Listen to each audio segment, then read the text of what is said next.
Hi guys, I would like to welcome you all on behalf of Center of Business Excellence of the School of Economics and Business, University of Ljubljana on today's E-TALK, Business Intelligence versus Business Intuition in Strategic Decision Making.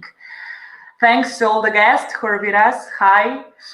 Hello. Darko Dujič, Business Transformation Executive, Digital Customer Strategist, and of course known for Cene Epicasi.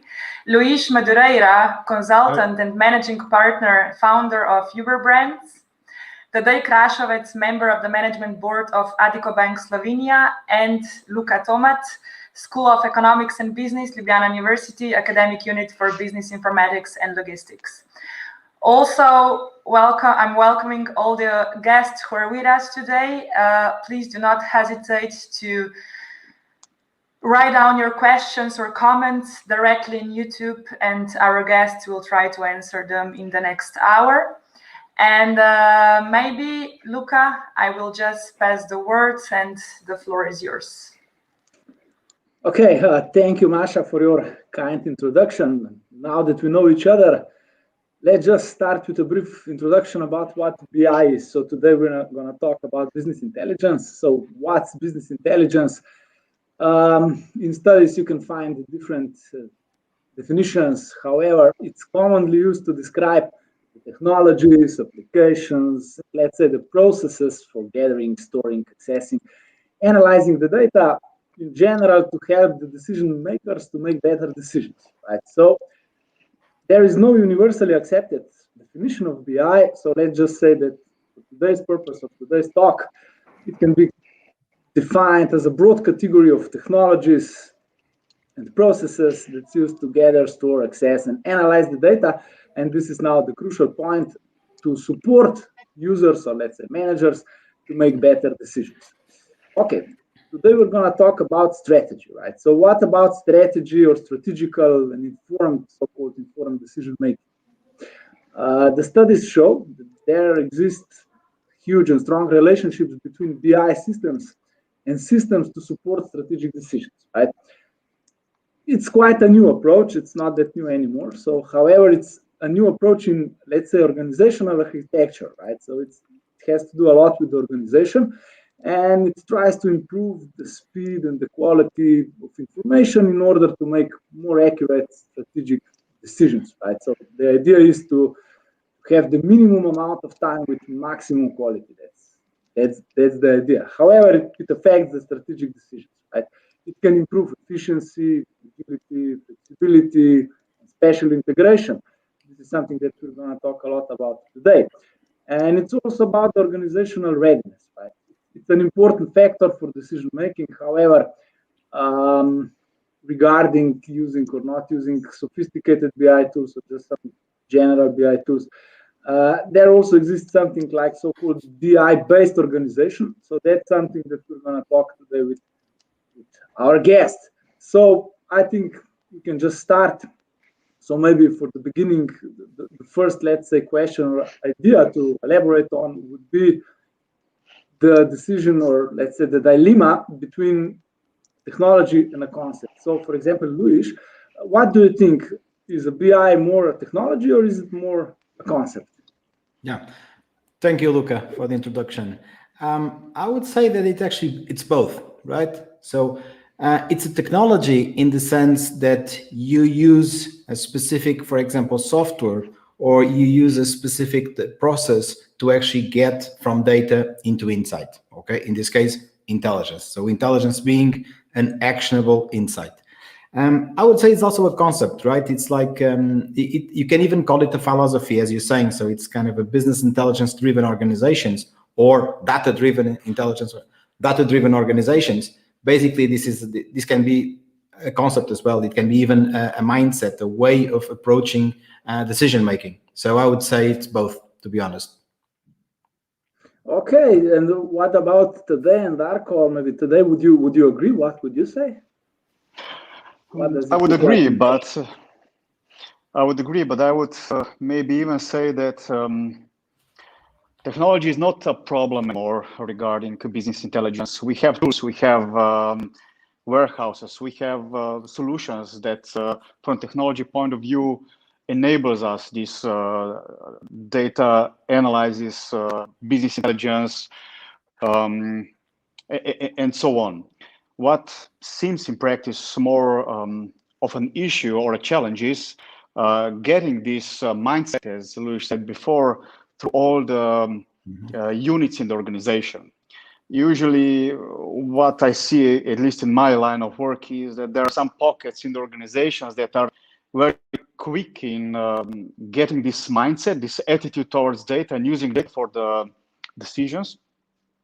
However, this is only part. If business intelligence really has its true value, it has to be something that is in all parts of the organization, which in practice I don't see it so fully developed. Some parts, yes, but majority still doesn't use data in the way that you, Luka, presented at the beginning. So I see it more as a concept at the end. Technology is important, but technology is there. Technology is not a problem in this area. Okay, thank you. And what about Darko? What do you think? From practitioner point of view, I probably would go from the concept side. Why? Because basically, whatever technology do you use, if you cannot spread it across the company, across departments, across leadership, then it's in vain. So basically, this is it. On the other hand, I'm trying to put a bit of conflicting view about the technology. I'm sure that technology about data gathering and certain type of intelligence is well developed, but data integration from different sources, that's a major challenge. And probably in next step we will talk about also about this part, because that comes also how to spread the concept across the company, because you have different data sources, and then comes to the conflict of what data do you see, to check where, what is the interpretation of the data, what is the dimension that you look into certain parts of the data, and how to put that into the context and how to make the decision making. So basically, I think the technology is enabler that is still not going to the edge of a certain extent. But from my practical view, it's a major challenge how to spread it across the company, that company becomes smart, informed decision-making machine in way this is interpreted and used. Okay, great. Yeah. So from the terms of, let's say, business processes, could you say that there still exists a lot of so-called data silos in the organizations? When you have this data, they're not integrated. So from practice, you see that this can be a problem, right? Look, if I may just talk forward, because just yesterday I had with one client, with one partner, a major challenge where I wanted to put out where all the data lies in the company, who is using what part of data, and then they come for the same table, and they're using different aspects of the same data, and they're not aligning instead of making decisions. So if you have one source of data in 6-7 tools or 6-7 reports in different tools, and then there's a major challenge. So you really need to align on that part. How would you do that? I mean, probably you could employ some specific personnel who were responsible for that. For example, in the last decade, there's a lot of, let's say, buzz around the data scientist. Can they help with that? I don't know, maybe Luis, if I know that you have some experiences with data sciences. What do you think are the data scientists important in that strategical perspective of the company? And is it important that they understand the business itself? Or is it enough that they just know the techniques, that they just know the data? Or do you think that they need to know both? Yeah, Luka, I think you touched kind of the wound in there. That's the big thing, right? Where does the data scientist end? So there's this kind of I would say the majority actually think that the data scientist is someone who's actually kind of a coder, who then kind of do their magic and use the algorithms and apply the algorithms and things like this. I actually think that data science is a little bit broader, and it actually kind of the output of a data scientist is not just applying the algorithms, but it's actually understanding the business. So if he doesn't understand the business, you will not be able to apply the right algorithm, because he doesn't know what he's looking for. And I think that is actually kind of one of the biggest challenges that we have. It's not just having data scientists who know how understand the algorithms and actually apply them, but also how do they apply in the specific use case of that company. Okay, so you can go in different industries. So Tadej can talk about kind of the banking industry, for example. Like I've been kind of doing this, for example, for logistics worldwide with UPS in an even bigger kind of a project, which is a competitive intelligence project. And we have this problem, like kind of where do they stop? And I think that they should kind of go and also kind of understand the business, so they can actually do also recommendations, like actionable insights. Otherwise, it's going to be really, really difficult.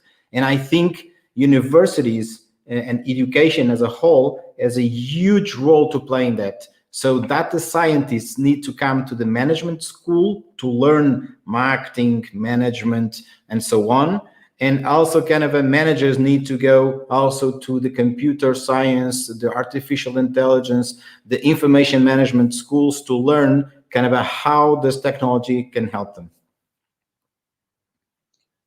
If I may add to this, idea, or to this comment, I like to use and separate data scientists, and I've coined a name for person within the company as a data strategist. Why data strategist? Data strategist is the business side of it's like developer and the product. You have two coins of the same side, but somebody has to have an expertise in a certain part, and the other has to have expertise in the other part.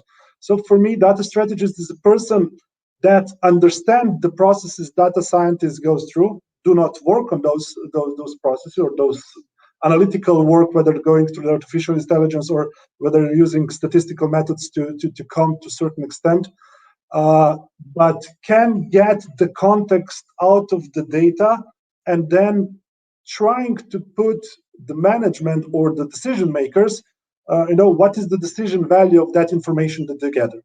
So this is something that is sometimes a missing link, but never talked about.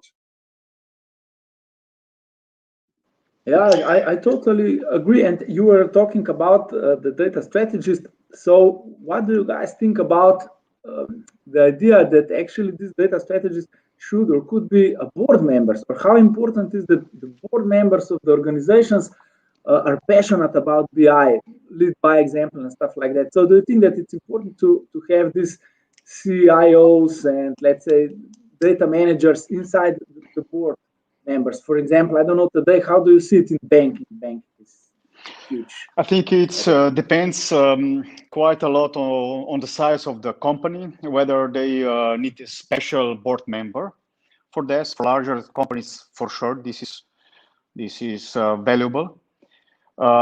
In other companies, I think it's very important, this tone from the top.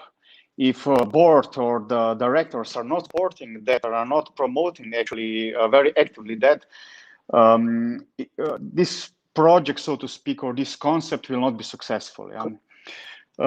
Especially if I will link this answer a little bit to what Coach said beforehand. It is very important that we have knowledgeable people in companies that are dealing with data scientists, as we said before. We call it maybe data office that is working on that.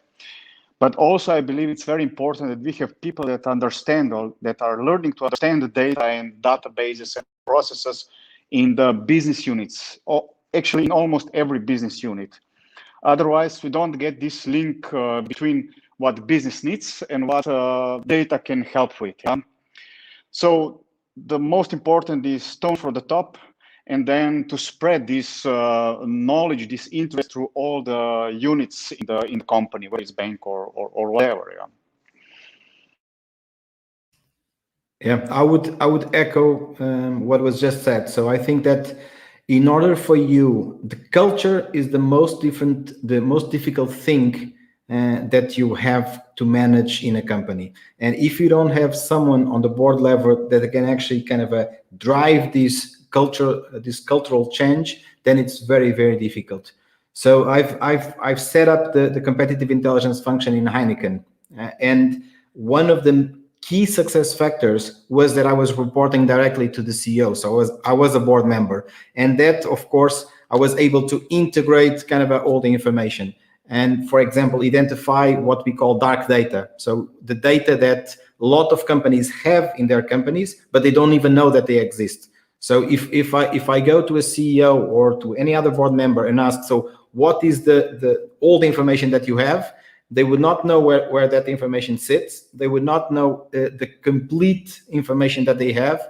And of course, they don't know even that they can actually leverage that data, that they can monetize that data. So the monetizing of data can be also a new revenue stream. And this is quite important. So I would definitely argue that at this moment in time, specifically, we need someone on the board that actually drives the intelligence agenda.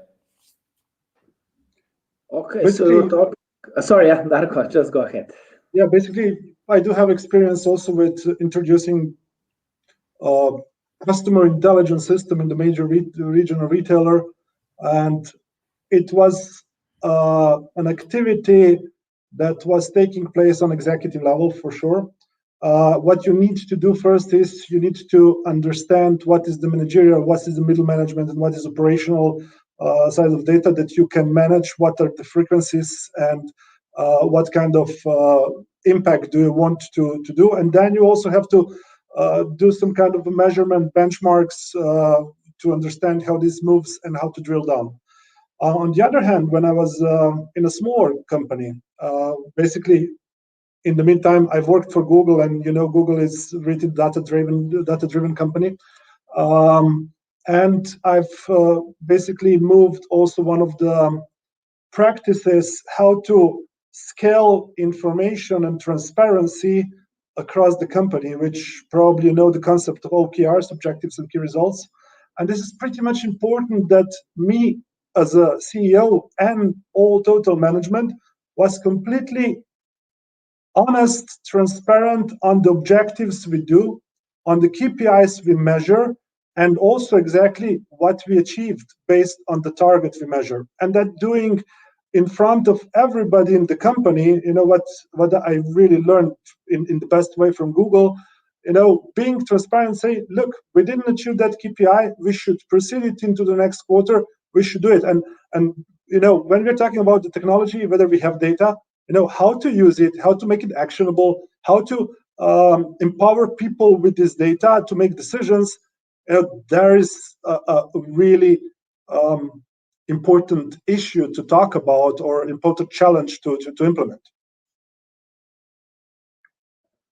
Yeah, I totally agree. I mean, you were all talking now about the efficiency and measurement. So do you think that there could be any KPIs connected with the BI system? Are there any general KPIs, for example? What would you say? I can jump on that one if you want. It's actually hard to measure, but at the same time, it can be quite simple. What do I mean by these? Like, in the end, whatever we do in an organization is actually to grow, right? So to grow in the sense that either we are growing the sales or we are growing our profit. And we need to sustain that, at least the profit that we are generating. Otherwise, the company will kind of end up its existence, right? So the point is you need to sustain that. So that would be, I would say, the first number one kind of a KPI, actually a KPI, not a metric, but a KPI, so a key performance indicator. So a metric is just something, a measure, and a KPI is a key performance indicator. So measuring performance, I would say, it's like basically we can measure sales, we can measure profit, and that is quite business intelligence will contribute to that. Marketing will contribute to that. But in the end, like, if you are doing your job well in intelligence, you are supporting all these decisions in the company. So that will all contribute to the performance of organization. So that would be, I would say, my general metric.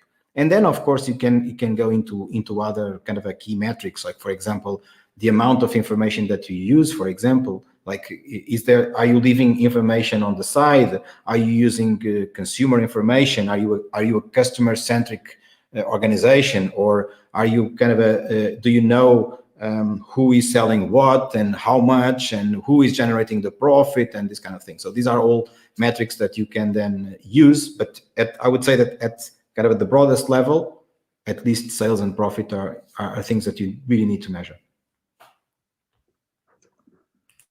Okay, so we discussed now that actually we all see common goals and benefits from the BI, but implementation of BI systems, or let's say the transformation of the companies so that they manage to digitally transform, or even better, to become a BI-based organization, is quite a challenging process. So where do you see the hardest challenges? What would you advise to the, let's say, managers or the companies that want to go through the digital transformation, or let's say through the transformation to become a BI-based organizations? What would be the main advices? I don't know, maybe Tadej, you can again answer because you come from banking. Yes, I mean, this is very important question, I would say, and in practice there are a lot of hurdles. They are mostly, I believe, or I see from practice, they are mostly linked to the knowledge of the people, the fact that we all align regarding how our future systems, how our future approach, how our future way of work will look, and then actually to deliver that, and all using the same approach or the same concepts that we agreed at the beginning. We often come to a situation when we want to develop something ourselves inside the individual unit, because it will be faster. We will have this under control, but it will not be part of the overall system that we use in the company, in the bank. This is good for the quick solutions, but at the end it adds some complications to the system, and you never get what was actually mentioned at the beginning: data integrity and data quality that you need if you want to use data for decision making. And maybe these are the key topics that you have to align before you go in such project, that you know what goal will be and what everybody is trying for, and what will be the mood of operation at the end, or in this process, to achieve final structure or final BI concept, as we were saying. And this is, I believe, not an easy road. A lot of change has to be done in many units, in the way of working, the way of developing data process, and so on. This is for sure not simple task, and take some time, but you have to be very strict to achieve actually that in the end, this rigorous and controlled system. Okay. If I may, Luka. Yes.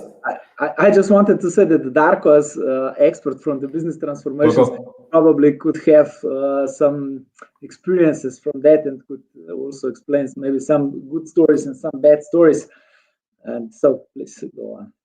Of course, look, a major thing when you come to a certain company and you try to assess, how this works, you can talk to people, but you can also try to find the data. So first question for myself is always, when I come somewhere, where is the data? Where is generated?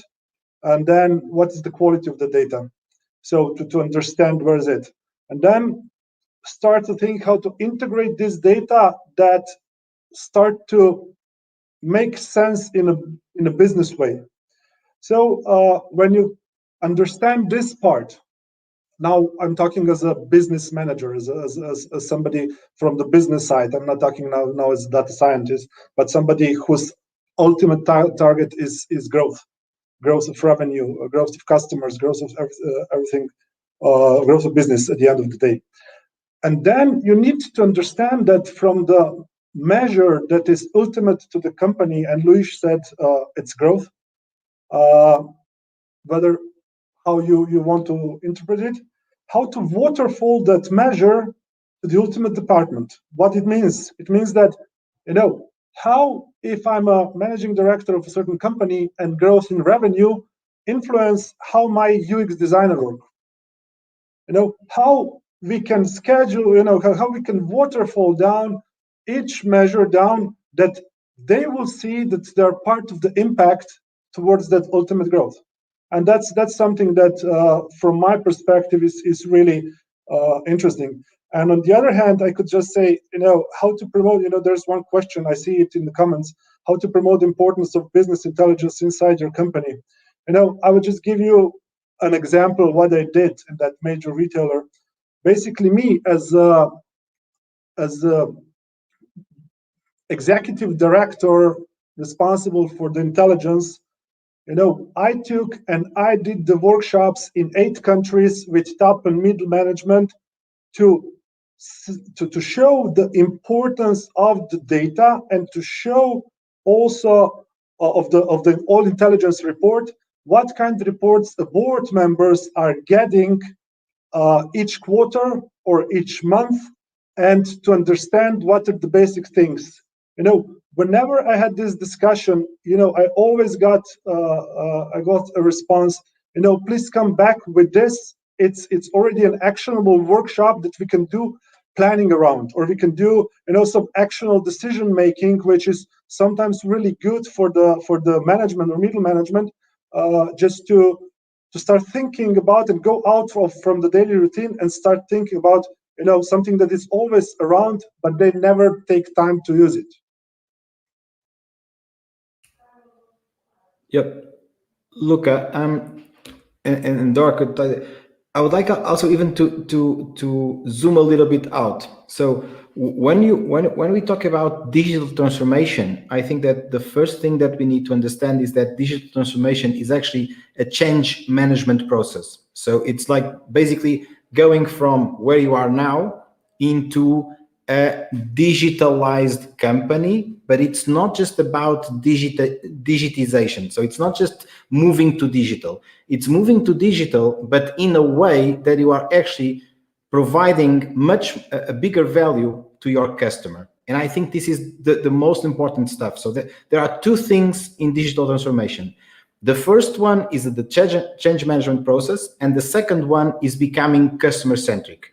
We are still, lots of companies are very still focused on product. So like, this is our product, this is our technology, and we are very good at it, and we just sell whatever we produce. This is not like this anymore, because people talk on the internet, they change experiences. If it's just about technology, people will they will not continue to use that product unless that is so much superior that then it of course justifies that. But my point here is that you need 2 things in order to do a successful digital transformation. You need an operating system which will help you through this change management process, and that's where competitive intelligence enters. So it will allow you to make the best decisions based not just on BI, so business intelligence, the intelligence for your own business, but also intelligence on the competitors, on the competitive environment, and so on. So if you start a digital transformation process before COVID, you would need to have intelligence, you would need to have actionable insights on how the COVID will impact your business, so you can get out on the other way, like through the pandemic, but also kind of improving your systems and so on and so forth. And the second thing is the customer centricity. And for that, I think that companies need kind of a design thinking mindset. So basically, they need to focus on the user, on the final consumer, and center kind of their offer, and use technology, use this digital transformation to actually provide a much better value, product, service, whatever we want to call it. Okay, very interesting. Sorry, Tadej, you wanted to add something, please. Yes, maybe just one thing regarding promoting business intelligence in corporation or in company. What we actually did is that we are trying to focus majority of our discussion on data or analysis that was done before that. Yeah. So we are promoting that all units use some kind of data, some kind of analysis behind, and not just base discussion on feelings or experience and so on. These are all fine. We have to use feelings, intuition, what we hear on the market, what we hear from colleagues, but add some data behind that. And slowly and step by step, we are building this understanding that this is important, and people sooner or later, I would say, start to understand that these data or analyses are also useful for them. Even if they didn't see that perhaps so much in the past, they start internalize that this is really, really important. And what I also see is when we're discussing data-driven organizations, and we are trying to become one, is the organizations that are not data-driven. In that case, data is problem of that office or of IT. This is not my problem. I don't care about data. Data office have to provide that. But in data-driven organization, you have a different attitude to that. This is your problem. You need this data, not some other unit, but you need this data, and you work in that direction, especially in that part that you have the right data in the system at the right time and in the right quality, and you start taking care that what you input in the systems is correct. Otherwise, it is somebody else's problem, so to speak. Yeah, I perfectly agree with what you all three guys said, and yeah, it's also I wanted to talk about what Luis mentioned, that it's about the customer. Can you do also something to get the customer on board? So not that when you have the customer and then you know everything about the customer, but how to get the customers on board. Is it also possible to use a BI? Maybe Darko, you could maybe explain a bit about this, because I know you were exploring a lot about that topic. Look, in digital space, whenever you're a platform, that's pretty much easy. Even though if you're going through the digital, it's easy, but you have to be smart, you have to be advanced, you have to know how to use the tools, and then especially how to use the data or the intelligence that you get out of it. More and more companies are trying to get user knowledge to a certain extent. The only thing what I'm talking about now for more than a decade is you don't need to have a registered user to understand their behavior. If you're in retail, you don't need to have a loyalty card to understand how people buy. You just go at the point of sales data and you just get this point of sales data, do the clustering, the segmentation, and you will see, a lot of different impacts. And that's probably 70% of the total strategy, whether how to make the customer experience, what kind of promotions and what kind of new user acquisition, what you're doing, is coming from that part of the data, not just having those registered users inside. If you are an online business, you have a lot of data on your platform from the backlogs, and you can play with this data in a certain extent to optimize each bit and piece of the purchase journey, and with this you understand better. So basically, if I'm talking from my dominant industry, which is retail, it's kind of interesting how traditional retail, or I would say traditional modern retail, do not understand that basically the digitalization is not because you're opening another channel, but because you're basically opening the direct link to a consumer that you can learn from to optimize total brick and mortar retail. So this is one pretty important thing. But then I will just, if I may, give you one experience, because as the biggest, I used to be a managing director of Cenea, which Masha told before. It was the biggest comparison shopping platform with more than 500 stores with several million of products. And basically, what I searched in I'm basically a master in consumer behavior and within statistics, and also I did some artificial intelligence, courses and knowledge about this one. I tried to understand, what is the difference between the point of sales data and demand data on a platform. And we made some correlation of this data, and we understood basically that point of sales data are gathered 2 weeks after the action really take place. But platform data, our demand data, are highly correlated with the sales data, but you get it before the actual sales really taking place. So when when COVID came, now you imagine that you have immediately, it was 14th of March or something like that in Slovenia, you have immediately on 15th and 16th of March, real actionable data, how people change the search in demand, in the structure of products, and what you need to get immediately on stock or something like that. So it's not about, it's about, the time lag. It's about, whether you have a prediction that you can make decision, or whether you already have all data when it becomes available. So there's a lot of things, and with consumers you can do that, and you really can get those information. And what is pretty strange then, you see the companies that are implementing certain currency data as a part of the incentive plan. And then they don't want to change that currency data, which is the old data, which is really not actionable data or intelligence about consumer purchase and everything else. And they maintain it because this is the part of the incentive plan for the managers, not because you can do better business, you can grow, you can really have a customer. And that's pretty interesting for me. That was a learning that I had the last year and a half while implementing and developing that tool, and that's pretty amazing. Yeah, if I may jump in, and I would like to drop a kind of a buzzword here, which is social intelligence. So you were asking, how can we actually keep track of the consumer? How can we kind of bring them into the boardroom, right? And I think the word is social intelligence.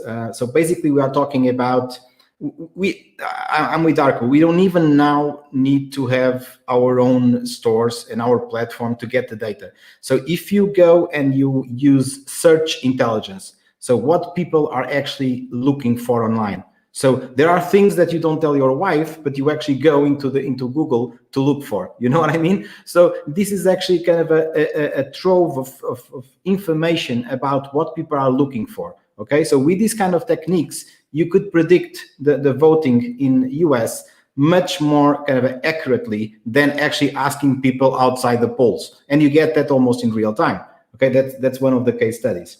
Now you have another thing, which is audience intelligence. So basically, you do kind of a social web listening. You listen what people are talking about your product or customer or kind of a brand or company, and you can even then segment it and just listen to that specific segment. So you then can apply things like, for example, the 5 traits, the 5 psychological traits. So openness, the ocean model. So the openness, and the last one is the N, is the neuroticism. So, and with that, you can actually segment those people and understand how they behave. Okay, so it's amazing. And then you can even do almost like one-to-one marketing, but like you are doing one-to-one with a set of customers. Actually, the ocean model, if I'm not sure if you are acquainted with this, but this was basically what Cambridge Analytica used to kind of move and actually kind of win the elections or the Brexit and also the elections on the US. So this is how powerful it can be. Okay, so again, you can now kind of pretty much understand the consumer in such a way that it's a little bit kind of a nonsense that you are not customer centric, because now you have the capability to understand what the consumers want, and then it makes actually your management life so much easier, because you understanding what the consumer wants, then it's much easier to give them what they want, right? If I just may add something on top of it, because basically I had experience with one interesting retailer, people talking about fast fashion. Fast fashion lead time should be like 8 to 12 weeks, and everything is already there. They already have prepared, based on the first demand, what kind of products will go. But with customer listening, like you said, and social intelligence, there is one interesting company that really built up from Sweden, fashion retailer online, that built up around this social listening a 2 weeks lead time. Basically, a 2 weeks time from the understanding what customer wants to a product that is already 1 week before it was even produced, is already selling, and they even positioned their warehouse just near Stockholm airport, that it came from Turkey directly to Stockholm airport to their distribution center. 2 weeks, forget H&M, forget Zara in this sense. So that's intelligence about the customer that is built up about, product development, whether you're doing the consumer journey development and optimization and performance and everything else. So this is the ultimate thing when we are talking about business intelligence connected with real possibilities that are now possible. Yep. So building on top of Darko, so we set up we developed a system called SMINT. SMINT is Social Market Intelligence. So this is what we applied to UPS, the logistics company, and we managed to be listening 5 countries in real time. So we actually knew exactly what Darko was saying. So we actually knew what the competitors were doing, what they were preparing to do. And when you get all that information and you store that information, and then you can apply algorithms on top of that, you find the patterns. So we actually found the pattern, which was the marketing communications plan of our competitors. So even today, when I go into any market in the world and I see kind of advertising from one of the competitors, I actually know exactly in which stage of the development of the business they are. So it's really, and then you become kind of a prescient, right? You become not just predictive, you become prescriptive, because you already know what they're going to do, and you are able to actually to say, okay, now this is what we should do. Okay, so that's really, really powerful again. For sure, you can do miracles with the power of BI, for sure. In the meantime, when we were discussing, I see that we also have some comments directly from our people here. So maybe we can also switch to the comments part and back to the inside of the organization. So our friend Kenan is asking, how do you adapt your ways of working and communicating when operating and presenting to different levels of the organization? So what would you say? We need time to read it, to understand it.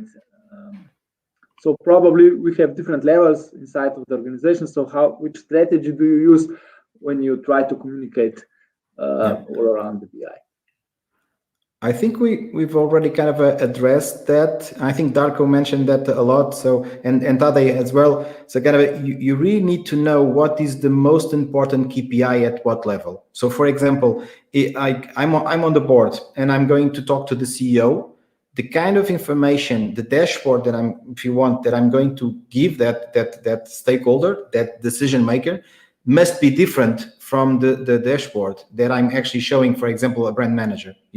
Like the CEO is interested in marketing, of course, but like the KPI that he wants to see, for example, is like kind of how happy are the customers. But like if you then go and kind of zoom into the brand manager kind of a level, so it's kind of a new different kind of a KPI. So you might be wanting, of course, happiness of the customer is actually kind of an important KPI, but at the same time, he also wants to know how efficient is his campaign, his current campaign, how efficient it is, and how he can improve his efficiency for the next campaign, and this thing. So you really need to choose the best kind of you need to understand, you need to create empathy with what is the decision that is being made, and then you need to adapt kind of your speech and your KPIs and your intelligence to that level. I think that is critical. I think also Tadej mentioned this, so you have to have the right intelligence given to the right people at the right moment in time, in the right format. And the right format is also very, very, very important, because that's the only way that you can drive adoption. And there was also one question about how you can make business intelligence more important and more relevant in an organization, is exactly like this. So if people kind of a to business intelligence, and they can find an answer that they need that can support them decision making, then of course they will use it, because it's stupid not to do, right? Yeah, maybe if I can build a bit on that. It is not so much a problem of number of data. There is really an enormous amount of those, but which of these data set and present them further. What we are in general trying to do is to use the same report or analysis for different levels of reporting, and have very high level for essential or the most important KPIs for the higher level, and then some drill down capacities where you can go deeper into analyzing the same the topic that you have on the table. And this is what we are trying to do as much as possible. Otherwise, the number of such reports and analyses is just high actually to handle. On the other hand, yeah. If I may add, basically each department has certain context, the line of work, and certain decisions that they can make. So basically, the level of information should reflect, the context they can manage and the decision they can take. They cannot make decision if you cannot make decision about the pricing, then you should understand what is the context of pricing in the total, but it's not something that you can change. So you can change probably, the data quality or the inputs or the number of visits of the customer, something like that, but you cannot change the price. So basically, this waterfalling, scaling down the measures should reflect this in particular. And that should be done in a way that managers are talking to people in an informed way about the measures that they're tracking in a trend line, and how their decisions change that trend line towards the target of certain measure or basically a certain KPI. And if you're doing that constantly, whether you're doing in particularly on one-to-ones bi-weekly, or whether if this is the measure that has higher frequency, or if you're doing that monthly, or if you're doing that quarterly, but it has to be consistent when you then, as a manager, show that this impacted his KPI or company KPI if the measure is so sensitive. And that's probably one of the solutions. You should be consistent in this. Well, speaking about consistency, I think we have an interesting question from our friend Josh. How are data protection laws impacting the effectiveness of business intelligence? This is probably a hot topic now in the modern world, when we track the data from all around the world. So how are we managing this, and how is it with ethics? What would you say about that? Yeah. If I may jump in, so I think that so GDPR is really, really important. First thing, it came and brought a lot of structure that was needed, and also a lot of focus to a problem that was a problem.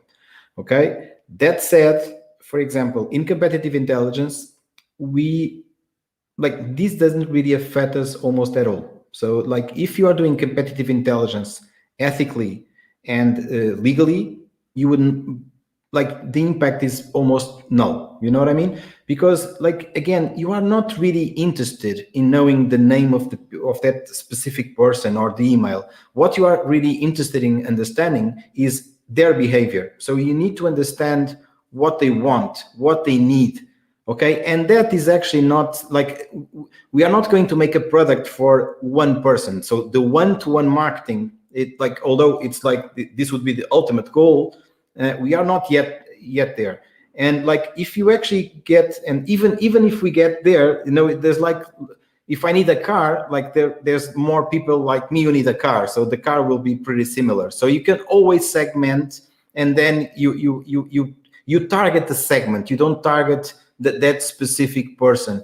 So I think that the impact in the end, in the effectiveness, is almost null. And I think that the amount of data that we still have. So for example, I was just giving the example of the search intelligence. So actually being able to understand what is being searched on Google. If you use that, you'll be pretty much fine. You don't need cookies. You don't need their emails. You don't need to know who they are. You just need to know that in that specific area of Slovenia, for example, this is like the beer that they are looking for. And in that other part of Slovenia, the beer that they are looking for is another brand.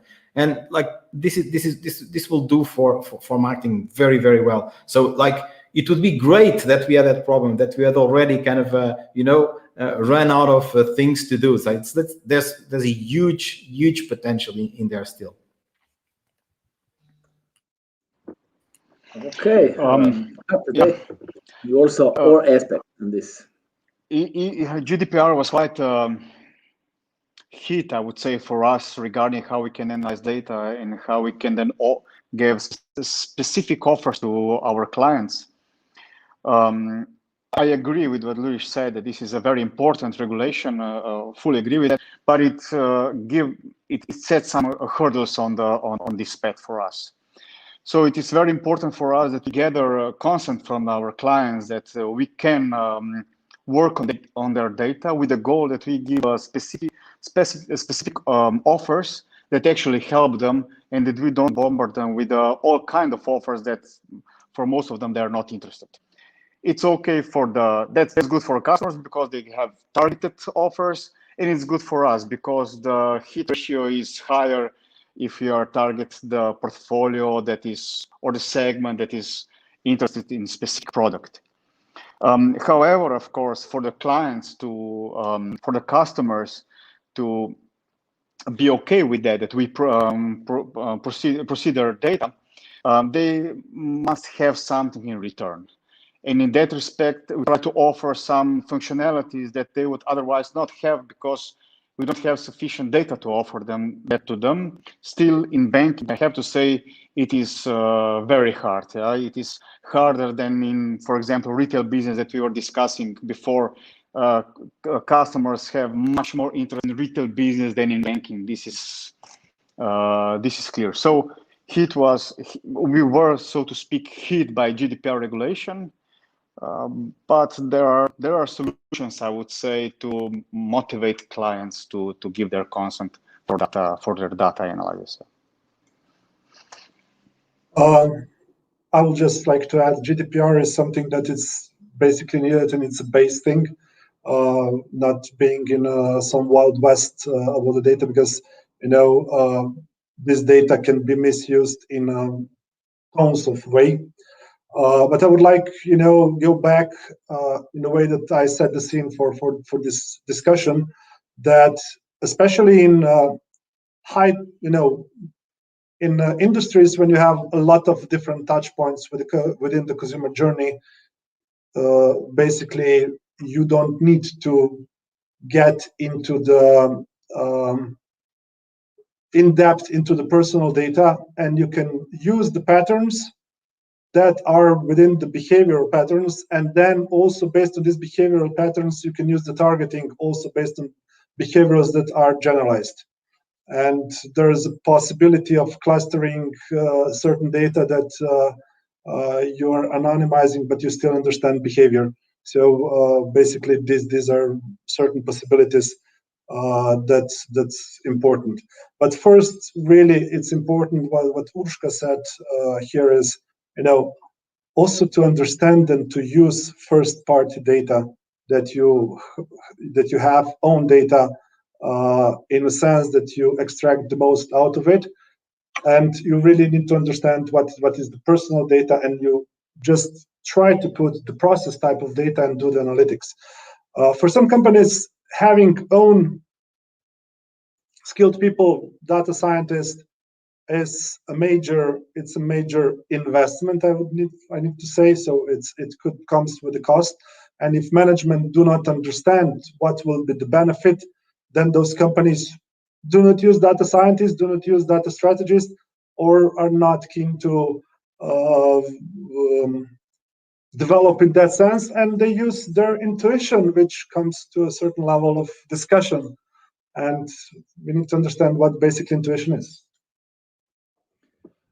Totally agree. Totally agree. And I also see we have some interesting comments in the chat. But first, I would like to say that Luis needs to go now. So I suggest that he give us some final thoughts, especially about the intuition versus database decision making. So can BI wins the intuition, or does the intuition wins BI? And then afterwards we can further discuss the comments in the chat. Luka, I must go back to my training. So I'm an economist. You know, I'm graduated in economics. So you know what my answer is going to be, right? Depends. But I would pretty much say that data and intuition actually they reinforce each other. Okay, so you should use data to inform your intuition.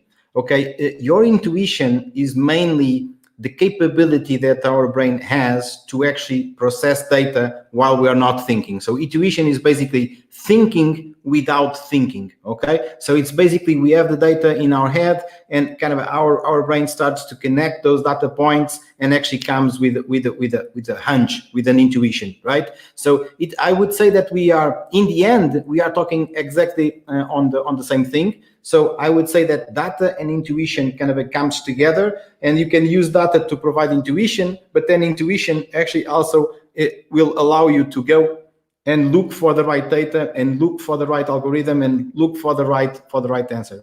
So I would leave you with this thought. And I would also like to say that on the 26th of this month, we will have a course on data-driven decision-making and competitive intelligence in the University of Lithuania. So it would be a pleasure to have everyone there. So you're my guest. Let's say it. So thank you very much for the invitation. Thank you, Darko. Thank you, Tadej, for kind of really being a really great colleagues of conversation. It was a pleasure and an honor to be here. I really need to go. Thank you very much for the audience. Also great questions, and hopefully we will see each other soon, and hopefully kind of in person this time. Okay. So thank you very much, my friends. See you. Bye. Thank you, Luis, for everything. And yeah, it was very nice to have him on board. So maybe we can return to the comments. For example, we have a nice question from More Pod. Why are Slovenian companies collecting so many data about their customers, but are not using them for their business decisions? So what would you say? Is it true that companies do not use collected data for business decisions? So they just collect data for the discount. So do you think that there is something more?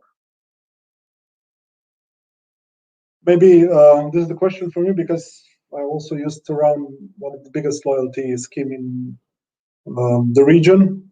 I think they're using, but basically, you know, in my opinion, now they're using, not in the sense that they used it 5 years ago or something like that, but they try to extract it. And the mindset, especially if you're talking about retail, is set towards sales promotion. And that's how it's seen. On the other hand, I was always a person that really liked to challenge the loyalty schemes, because I think this is not the loyalty scheme, but it's only a discount, and the user and the consumer is loyal to trust, transparent, and respectful customer experience. So basically, if you have a loyalty, then you have like 5 or 10 loyalty cards, and you will basically still make the decision based on maybe convenience, maybe on transparency of communication, maybe transparency of trust, but you will get some discount on top. So you really need not to understand that consumers are some price hunters or something like that, because, for example, when I used to work for the biggest price comparison site here, you know, not even half of the clicks were done on the lowest price. And that's kind of an interesting phenomenon which put the hypothesis of being the complete homo economicus on the head. On the other side, I would just like to talk about briefly about intuition. My sense, intuition is not against the data and intelligence, but is basically accumulated experience did you got a person into the company and said, you know, in my intuition, this process goes and that and that? No, we accumulated experience, and then it comes to intuition. And basically, this is the intelligence that was somehow created over the years. And in the future, I think that most of the processes of data analysis could be done through technology, but basically now the data integration, which is the biggest piece and the biggest challenge, will partly be involved with the top manager, smart management, informed management, intuition that needs to connect the different sources into the knowledge that needs to make a decision making. Okay, and now we already see Masha, which is a sign that we should stop slowly, but just for some final, we still have some minutes, right? Yeah. So for the final thoughts, maybe today, the last question for you from Borut. What role does the BI tool play in popularizing business intelligence? So do you think that empowering users with self-service analytics is a step towards a data-driven business? What would you say about that? Or how do you see that maybe in your organization? From practice, that is not now, that we don't have it now for a long period of time, but from the current practice, we see that it is important that the data is presented in a presentable, easy accessed way. And we see that good BI tools help actually people get on board with this and start using data more and understanding data more. So yes, I would say that business intelligence tool can help get people on board regarding that. Yeah. Okay, yeah, I agree. So the time is running, especially when we are having fun. So how to say about today's meeting? Actually, I think the debate was very interesting, and we tackled a lot of different points and aspects of BI. So I think we were talking about managers, about the technology, about the customer engagements, about the digital transformation, about the tools, about everything. So we were talking about data-driven organizations, about BI-based organizations. And yeah, we can probably conclude that intuition and data need to go hand in hand, and actually the companies, the management should actually very carefully consider the environment that's around us, and should very carefully and strategically decide about going to the journey of, let's say, digital transformation. So let that be it from our side, and maybe now Masha can also have some final words. I will just thank you all for this really interesting conversation and your thoughts and knowledge, of course. I would like to thank you also to all the attendees that were with us. Follow us also for our future events, e-talks, and other projects we're working on CPOEF E-TALK. And maybe, Luka, just to add, they usually say that intuition is our superpower. So I hope that data will be our second or the first superpower in the future. Maybe for the last word, you can share with us what's your first superpower, or we can just say thank you for your time. Darko is smiling. Darko, what's your superpower? Don't say data. It's not about the data, it's about understanding, from the business perspective, is really in-depth understanding of consumer behavior. That's something like that, and is based on certain data points plus touch points of certain behavior. So this is something that I think that I'm really having a superpower about it. The combination of both, yeah. Thank you. Tadej? Now I challenged you a little bit. I am not aware that I would have any superpowers. I have to say yes, but I would leave with one thought that getting to the data-driven organization is gradual process, step by step. There is no magic wand that gets you there, but small steps to the goal. Thank you. And Luka? I also need to tell my superpower. Well, the obvious one is professors. You have a lot of superpowers. Yeah. So my superpower is just to be me. That's my greatest superpower, which is very competitive. But yeah, to leave the jokes, superpowers. Probably that I try to see the forest, when the other sees the trees, but this is just the general one. So I must agree also with Darko and Tadej what they said. If I regard to the talk we had, I think that intuition is still very, very important, but you can gain intuition not only based on the long-term experiences you're having, right? So that would be my final thought. I will just say thank you for your time, and hope to see you again soon, and probably in person. Bye-bye. Thank you, Masha, and thank you for the invitation. Masha and the rest of you. Bye. Bye. The rest.